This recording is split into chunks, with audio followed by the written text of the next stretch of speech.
বেরিয়ে পড়েছি সখীগন্ধে নিয়ে। দেখো আমরা এখন উত্তরী নিয়ে এখন ঘুরতে বেরিয়েছি। দেখো এক একজন ঝগড়া করছে ব্লগে নিয়ে বলে। এটা আমরা দ্বিতীয় দিন বেরিয়েছি। বাড়ি বসে থাকতে ভালো লাগছিল না, তাই ভাবলাম একটু হেঁটে আসি সবাই মিলে। সব বন্ধুরা মিলে ঘুরতে বেরোলে না খুব মজা হয়। আর আমরা বেশি দূর যাই না ঘুরতে, আমাদের গ্রামের চারিপাশটাই ঘোরার জন্য যথেষ্ট। কত সুন্দর লাগছে দেখো। আমরা যেহেতু বিকাল বিকাল বেরিয়েছিলাম, আর এখানে দেখো এখন সবাই ক্রিকেট খেলছে। তো আমরা ঘুরতে ঘুরতে আমাদের শ্মশানের কাছে চলে এসেছি। আমি আগেও তোমাদেরকে দেখিয়েছি শ্মশানের চারিপাশটা, বাট শ্মশানটা কখনো দেখাইনি, তাই আজ দেখিয়ে দিলাম। আমাদের গ্রামের দিকে তো তাই এখানে কাঠেই পোড়ানো হয়, এখানে ইলেকট্রিক চুল্লি নেই। বাড়ির দিকে রওনা দিচ্ছি। দেখো এদের এদের ভালোভাবে দেখে নাও তো। ওরা খালি ভিডিওতে আসে আর বলে যে আমাদেরকে ভিডিওতে নেয় না, ওই জন্য তোমাদেরকে দেখিয়ে দিলাম। ওদেরকে ভালোভাবে দেখে নাও। বাড়িতে ফিরে দেখছি গাজন চলে এসেছে।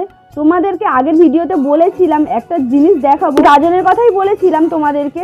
আমাদের গ্রামের দিকে চৈত্র মাসে এই জিনিসটা হয়, বেশ মজাই লাগে দেখতে। তোমরা কারা কারা গ্রামে থাকো আর কাদের গ্রামে এরকম চৈত্র মাসে শিবের গাজন হয় অবশ্যই কমেন্টে জানিও। আজ ভিডিওটা এই পর্যন্তই। ভালো লাগলে লাইক শেয়ার এন্ড সাবস্ক্রাইব করে দিও। টাটা।